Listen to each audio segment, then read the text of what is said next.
Hi there. Thanks for joining me on Rethink Real Estate for Good. I'm Eve Picker, and I'm on a mission to make real estate work for everyone. I love real estate. Real estate makes places good or bad, rich or poor, beautiful or not. In this show, I'm interviewing the disruptors, those creative thinkers and doers that are shrugging off the status quo in order to build better for everyone. If you haven't already, check out all of my podcasts at our website, rethinkrealestateforgood.co, or you can find them at your favorite podcast station. You'll find lots worth listening to, I'm sure.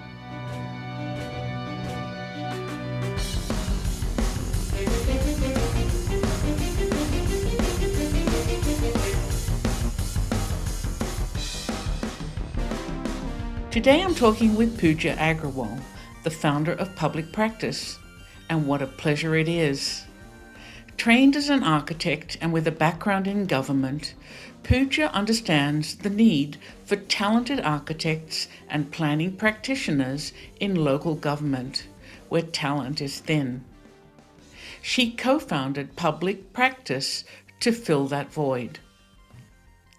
Based in London, Public Practice trains and places architects and planners in local government positions with the aim of building capacity to respond to the affordable housing crisis. They currently onboard 2 cohorts per year and place them in 24 partner councils across London and South England, but they are growing. Many associates stay beyond their 1-year placement. Over time, Pooja expects Public Practice to grow and strategically change the talent and culture in government in additional sectors, such as energy solutions, all towards building better places for everyone. And in case she's not busy enough, Pooja also co-hosts a diversity platform called Sound Advice and has a slew of honours and engagements attached to her name. Pooja is a dynamo. Listen in to learn more. If you'd like to join me in my quest to rethink real estate, there are 2 simple things you can do. Share this podcast and go to rethinkrealestateforgood.co, where you can subscribe to be the first to hear about my podcasts, blog posts, and other goodies.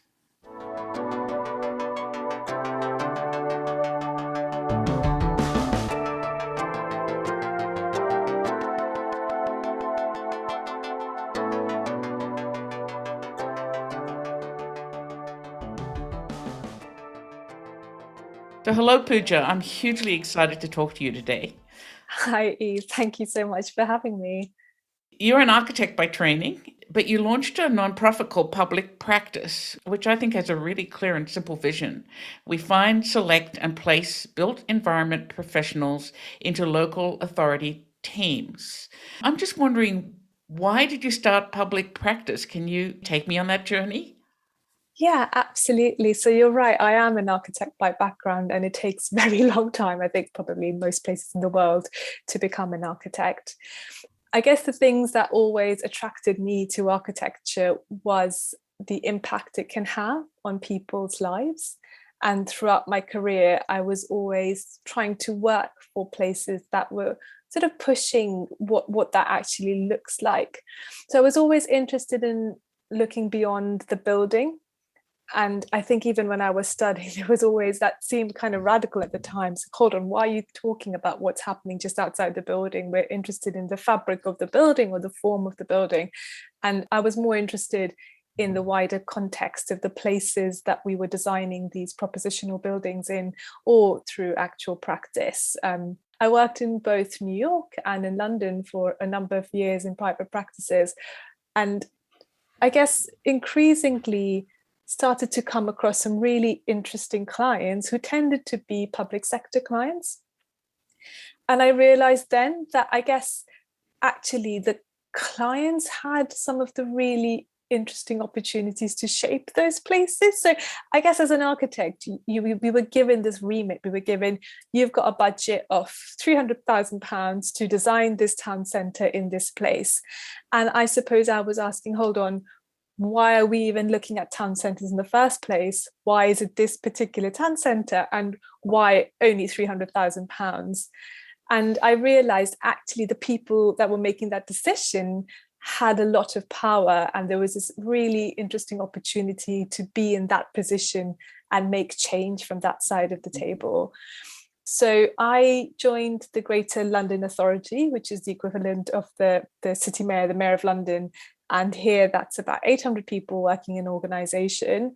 So I brought, I suppose, my architectural background and design into this team that was looking at regeneration more broadly, and was able to make, I guess, some of those spatial decisions with my background, but also input on a whole range of other things like policy, looking at design quality in housing, or looking at the circular economy. How can that be embedded in the London plan? Or public spaces, how can that appeal and be equal for all different types of people? So I guess that was the beginning of my journey of... It sounds really, really familiar to me, because I made very similar choices, maybe not as clearly as you, but it was very frustrating to be an architect, to be told to kind of draw lines and toilet details and stair details for projects that I wanted to understand why this project in this place. So I totally get it. I actually ended up at a planning department myself for very similar reasons. Yeah. That's fascinating. I'm not sure it would have at the time. I was too young to realize that's where the power lay, but I think the power definitely lies there, and with finances. There's no doubt about it. And architects hold, unfortunately, very little power, right? Completely. And I think that's it. I realized as an architect, I felt like I was at the bottom of this pecking order of decision makers and people with power. And actually, the higher you would go in that decision making process, you'd be able to make more decisions. So I guess the ultimate aim is to be the prime minister, right? Yeah, exactly. Oh, yes. Way to go, Pooja.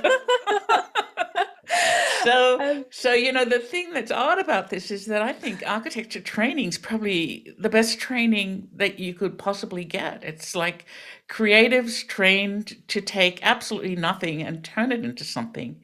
That sort of brain power is unbelievable, right? It's a really good question. So, especially in the UK system, it's very siloed, the way we think about learning. Actually, I moved to the UK from India when I was about 16. So I've done most of my higher education and formal education in this country. And I was really surprised, age 16, you were having to choose 3 or 4 subjects. And I know it's really different in America. And even through university, you choose one subject. Lots of friends are choosing English or science or biology. And I just it was the same for me in Australia. I think we're based on the English it's very system. similar. Yeah. Exactly. Unfortunately. I don't know why. So I think the appeal for me, even with architecture, was because I have a creative mind, but I also have quite a practical and technical mind, and I'm quite entrepreneurial.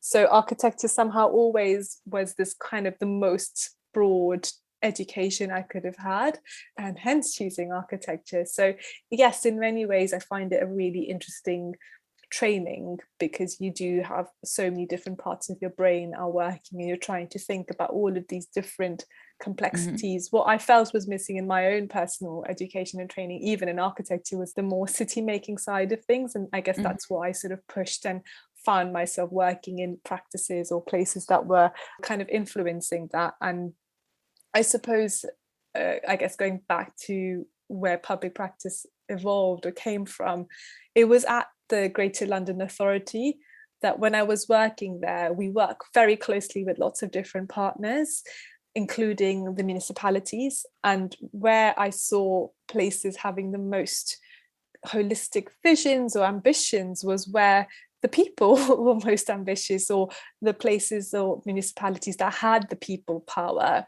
So there was a huge gap in terms of the capacity of local authorities. And there's lots of evidence on this whole subject about, I guess, austerity. The public sector has massively shrunk over the years. There's a lot of what municipalities do here is kind of children's and adult services, and all of the more innovative vision making side of public sector has shrunk. and planning is a huge part of that. And on the other side, you have all of these brilliant people working in architecture, urban design, who just didn't really think about working in the public sector at all, because I mean, no one ever came and spoke to me about that when I was at university. And Yeah, I do that's think true. things have changed over the last 10, 15 years. I'd like to think public practice has had a big part of that, at least in this part of the country. But it wasn't really seen as a ambitious and fulfilled, like, or an ambitious thing to do.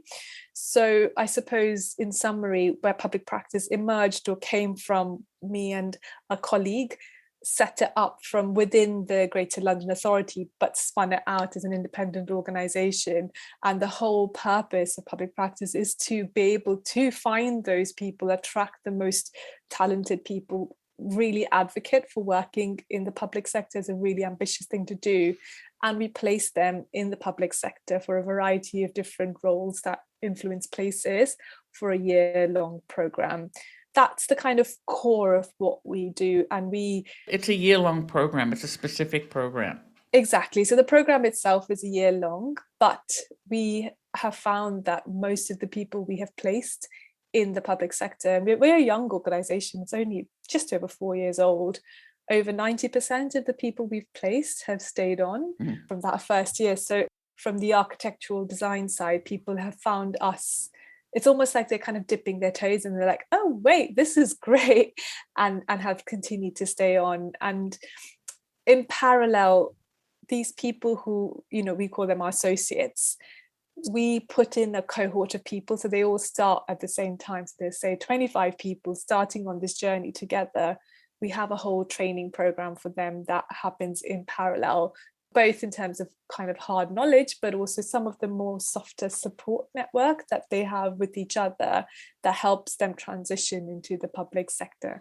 That's really interesting. I mean, I had a very similar journey myself, and I think it's almost like trade school when you're at high school.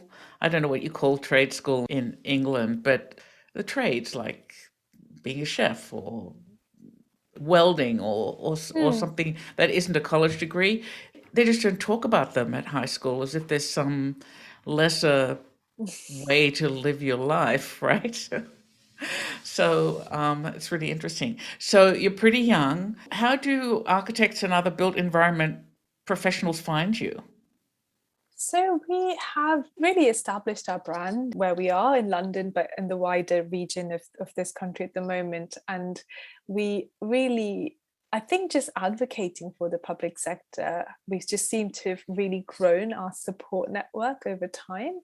So we, really practically and pragmatically, we're out there, we have written opinion pieces, we do lots of events, we go to universities so that 4 years on, they'll come and join the program. So just to say, this is not, we attract people who have been working for at least 3 or 4 years in a professional environment. So we want people who know what they're doing and can, hit the floor running, as it were.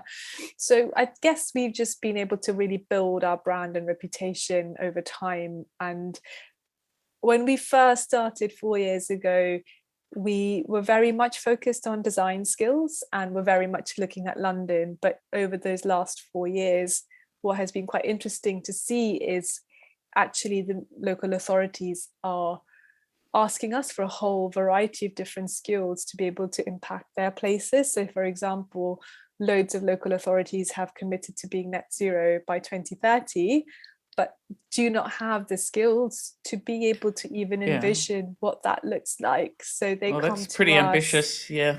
Absolutely. So they come to us and we're able to find those people who are really committed to making change and put them in those positions. So it's been an interesting journey for us. So that was my next question. Do you place everyone? What does the process look like for someone who is interested in participating in your program? So we run a really competitive process, and I think that's part of being part of the cohort is almost that like stamp on your CV, because it's so competitive to get on the program. So every round of applications, which in this region we do every 6 months, we get a couple of hundred applications and 25 people tend to go through. We run a very bespoke recruitment process, which is a 3-step process. And I won't go into all the detail, but the process has been designed to be really inclusive. And we look at best practice in terms of how do you create a really inclusive environment for a whole variety of different needs. We look at a whole range of different things. So yes, we look at a little bit maybe about experience, but actually we look at things like, how do these people work in a team? Are they kind of humble enough? Will they listen to other people? Because working in the public sector if you're talking about architects, you really need to leave your ego behind to get anything done. The one thing about a public service is bringing people together on a journey to make something happen. And you will always have people with really strongly differing views, not even in the public, but within a public sector organization. And that's because every single department has a different ambition or is trying really hard to do something really specific. So how do you build consensus, for example? And that's one of the things we test in our recruitment design process. And then we try and understand people's own personal motivations and ambitions. We're a value-led organization. We believe strongly in the public sector about change making from within the system. We really believe in social equality, and we believe in that interdisciplinary approach. So we see whether these people have a passion and really believe in these things. And so that's how we shortlist from, like I said, a couple of hundred people to about 25 people at the end. And at the same time, we do the same with local authorities. We really push them to say, hold on, are these ambitious roles? Because we have ambitious people who want to make change. It shouldn't just be the standard role that you've been trying to recruit to for 3 years and haven't had any luck. Like, what is it that's slightly different? Are you being really ambitious about this? Are you engaging with your communities? We push them as well. So it's a real matchmaking process. Exactly. Yeah. So we have a very complex matchmaking process, which we're refining every round, but we are getting there. And it's really fulfilling to see when it all kind of comes together, and all these people, the first week when they start their journey together, it's truly inspiring. And every 6 months you think, great, this is amazing. Well, that was my next question. You talked about a cohort, so it's a twice-a-year event at the moment. At the moment it is, exactly. And at the moment it's also within a particular region. So we say that in this country, it's like the southeast of England, the east of England, and London. We have, as of a few weeks ago, actually just got funding from national government to expand our services to across England. So we are in a really exciting, pivotal moment. And I guess we are in that process of just determining our strategy. But within the next 2 years, we should be operating across the country. Oh, that's very exciting. And I had a question about diversity, and you touched on that. What does diversity look like in architecture and the built environment in England today? It's pathetic. I won't lie. It's really quite depressing. So I personally have been an advocate for diversity in the industry more broadly for quite a long time, and I have sort of attacked it in lots of different ways. So when I was at the Greater London Authority, we tried to, with the team, obviously it was not only me, but we worked on a more policy-led approach. I have also set up another organisation called Sound Advice with a dear friend, and that was really provocative, really gets people really uncomfortable, and primarily on Instagram. And we published a book with the whole variety of people of colour a couple of years ago, last year.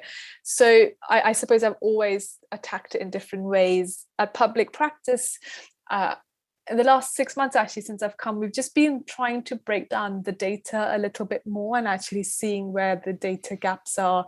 So historically, we have always compared the data of our associates, of our cohort, compared to the industry. And we tend to do way, way better than the industry. But the problem is that that's not actually that hard. To date, public practice has done quite well compared to the industry. So if we were to take something like ethnic minorities, public practices cohorts have been 26% diverse in that instance, but something like architecture is only 4% in this country, and planning and surveying is even much less. So we've tended to be really good in terms of the industry, or for example, over 60% of people identify as women. And again, I think architecture is about 35% here in this country. So in some ways we could pat ourselves in the back and say we're doing really well, but actually what we're trying to do now is compare ourselves to the regions or the places we represent. And as soon as you do that, of course, our statistics drop. But if we target that in the longer term, that's really where we'd like to be. So we, from our data analysis, learned that the lowest number of candidates we've had have been Black men. So we have, in the last 6 months, launched a Black in the Public Sector campaign, and you can see that on our Twitter and LinkedIn. But it's very much targeting and celebrating Black men in the public sector to be those role models for people to see that as a career ambition. And this will take time to build, make that change within public practice, but more broadly. But it's something that we are genuinely passionate about and are trying to take a very data-led approach to it. I'm kind of surprised because I always think of England especially London, as such a diverse place. These statistics are pretty awful. Does that start in architecture school? Like, are you controlled by what's happening there? Yeah, there's a lot of interesting literature about this. And in fact, one of the pieces of work I worked on at the Greater London Authority was called Supporting Diversity. And there's a lot of evidence there. It looks at the architecture career journey, even at each stage, and shows what is happening, what are the key barriers. And I'm sure this is common everywhere. At every stage, you seem to lose. If we're talking about ethnic minorities, at every stage you get less and less and less, and as soon as you get to the director level of running a practice, it becomes minuscule. So there's lots of different ways you can tackle this, but there is definitely a sense of urgency of trying to tackle it in a real tangible way. Right. Interesting. How many are there? I mean, you said there are 25 people in a cohort. Is that 25 authorities that you're dealing with? That would be a lot. Yeah. So at the moment, it tends to be around 20, 25 authorities in one particular cohort. But of course, there's always 2 cohorts running in parallel. So our network of authorities different ways. And what we try and do is create those spaces for them to learn from each other as well. And I think that's a really important and interesting thing. Over the years, it's been interesting to see where, so it's been 4 years now, we're seeing teams develop in particular authorities of our alumni and their new associates. So, we might have 12 or 15 people in a particular authority who've had some sort of link or route through public practice. And another thing that's really interesting there is seeing people, or placing people in different departments. So you might have someone in the transport and highways team, and you might have someone in the housing team. And because of public practice, they have a relationship, and you start to see them working together within their local authority. So we're seeing that sort of culture shift that is building over time. And when you start to see local authorities talking to each other across the regions, saying we're all trying to tackle coastal poverty, for example, you can start to see how we'll be able to use our network to connect those dots and share those learnings. So you're building a complete ecosystem of architects who are not practicing architecture but are using their skills in an entirely different way. It's pretty exciting. How do you think about impact, and how do you track that for your organization? Like, what do the stats look like? It's a really good question. So there's so many different ways that we can track that way. Like I said, we're quite young now. So far, what a really tangible impact is us being able to say we've placed over 200 people in over 50 authorities in this region. We can say things like from the first few years, that what we've been able to track, over 90% of people have stayed on. It's those types of impacts and statistics that we're able to capture. Where we're getting to now, a few years on, are actually looking at particular case studies. So looking at places like Cambridgeshire. So we've just actually made a video which shows over the years the different types of skills we brought into Cambridgeshire, whether it's digital skills or community engagement skills or architecture and urban design skills, and how they have worked to create different projects and places. It's hard for us to take the impact of what associates are doing on the ground as the impact that public practice is making directly, but we see that more as that qualitative evidence that we've been able to influence these places by those places having those multidisciplinary skills within their authorities. What are some examples of some really notable projects that have been impacted by your placements, like that you love, your favorites? One of the local authorities we've worked with quite a lot over the years, and we've placed a whole number of different associates. I think it's over 10 people there over the last few years. It's a district council called Epping Forest District Council, but there's a particular area where 5 different authorities come together working on a garden town, so Harlow and Gilston Garden Town, and their whole ambition was delivering over 16,000 homes. What is really particularly interesting about this is the different types of skills they came to us for. So we've placed urban design, architecture, master planning skills, but we've also placed sustainability skills, landscape architecture, planning skills, and also ecology and biodiversity. And that has been really interesting, seeing all of these different people working together. So we placed someone who had a very specific specialism in SUDS, sustainable urban drainage systems, and other people who were more transport experts.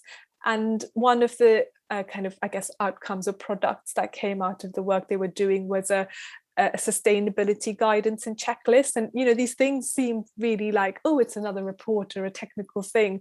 But a lot of what about working in public sector is bringing all of these different people to commit to saying, we're going to do this.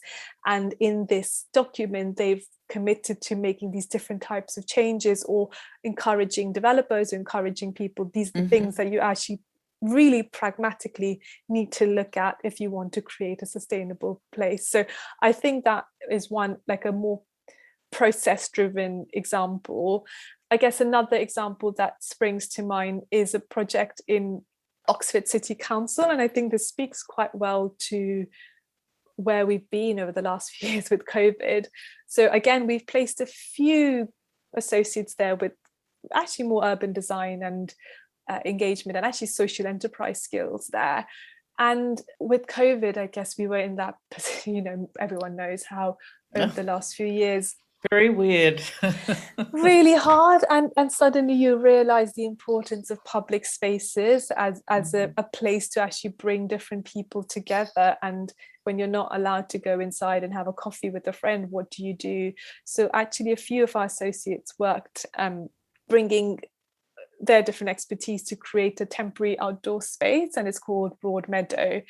And it was meant to be this temporary project, and yeah, it has all of these like lovely green elements to it, and it became such a kind of loved place in the town centre that actually it's become a long-term project, and the council are investing in it. And most, like, you know, it's like 90% of the respondents said that they want this to become a permanent scheme, and building that momentum from the community and really delivering something tangible on the ground that has been really celebrated and loved is a really exciting, another interesting example of something we've seen on the ground. What excites you most about the work you're doing? What excites me the most is seeing people excited about their jobs.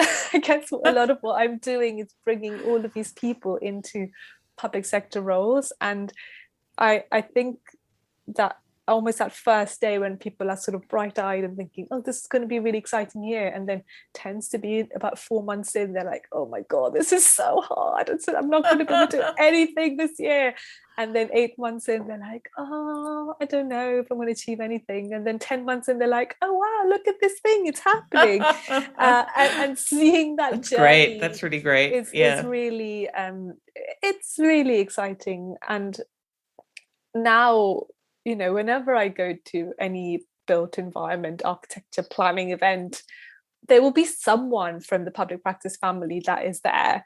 And just knowing that you're making that influence, like you're creating this network of change through people, for me is really, I find that quite powerful.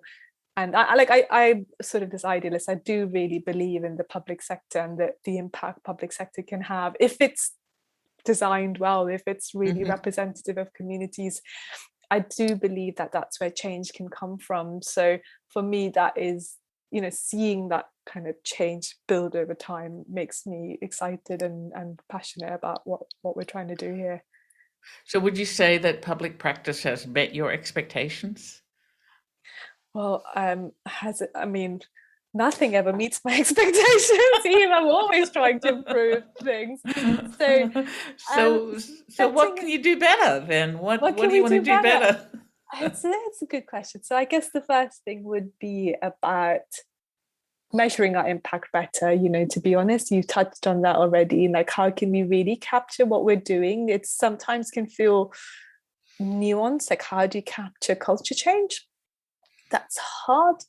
And that's something we're thinking about. How do we grow across the country and still ensure that quality is going to be a really interesting challenge for us over the few years. And that's something I'm thinking about. And being maybe just still being in that kind of thought leadership space. What is the next type of need, or what is it that we need the public sector to have in-house in a year's time or 2 years' time, knowing what is happening in our wider context, being able to be able to predict that and be ready for that, or almost tell them that that's what they need. I think that is another interesting space that we are constantly thinking about. So what is that next need? I'm gonna have to ask. What is that next need? We just launched this report around town centre recovery, looking at high streets, and one of those things that I guess I'm interested in, what you do as well. We had a crowdfunding platform at the Mayor of London, and Space Hive, right? yeah, exactly. I love Chris Gawley. I interviewed him. I've known him for years. It's a really fabulous platform. I was going to ask you, because his model sort of reminds me of what you're doing, and it's fascinating to me how he has these partnership with all these local authorities. It's fascinating how local authorities are so engaged in the UK. Yeah, no, it's interesting, and maybe it's almost the work that Space Hive are doing, or we're doing, is almost engaging local authorities to see that they can drive that change. I've forgotten your question now. Oh, me What were we too. talking Okay. about? So what's the next step Oh yeah, you were what's the gonna, next thing? and Yeah, I yeah. think it's something I feel like we are still a little bit, and I think I'd thought of this as well. We can be quite siloed in being like, it's all about communities leading the change, it's all about the public sector leading the change. And increasingly there is something a bit more nuanced about how all of these different players play a role. We also tend to, it's like, where does the private sector fit into this space as well? Increasingly there's a whole conversation about B Corps, or green financing and all of this stuff, and like, how do all of these different bodies, if you want to call them that, these organisms, work together in a more network way, or in a way that's not so perhaps idealistic, which is I can critique myself for, or and not feel like you're giving up on your ethics because you're making that longer term change. So there's something there around, it's so boring you say there's partnership working, but there's something more about, like a bit more nuance around power and change making, perhaps. Mm-hmm. Interesting. So what's your big, hairy, audacious goal? As they say, your BHAG. My what? I've never heard of this. You never heard that before? Your big, No. hairy, audacious goal? The big hairy edition. No, I need to write this down and look it up and make one. I love that big, hairy, audacious goal. You don't have one? I can't. Well, it's the Mayor of London, right? That's your BHAG.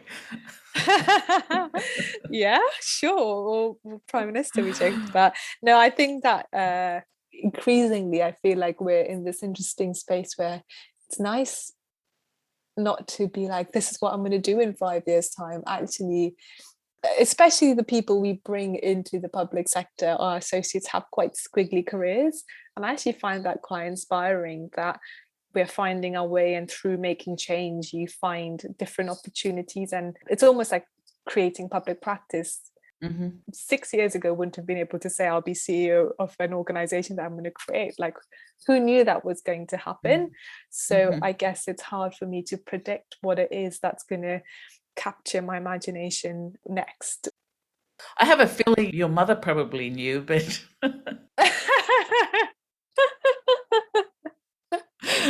Anyway, this is truly inspirational, and I've really enjoyed talking to you, and I'd love to chat more. And I just feel drawn to come back to England at some point and just there's something about the way that you approach working with authorities there that's very different.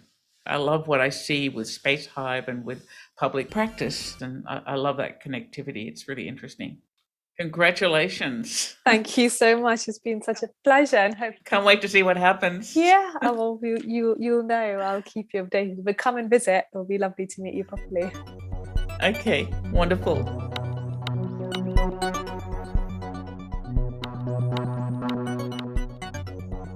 That was Pooja Agrawal.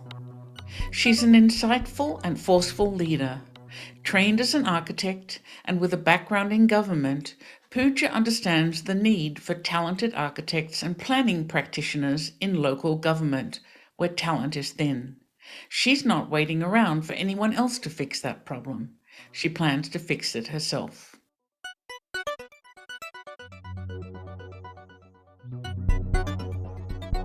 You can find out more about this episode or others you might have missed on the show notes page at our website, rethinkrealestateforgood.co.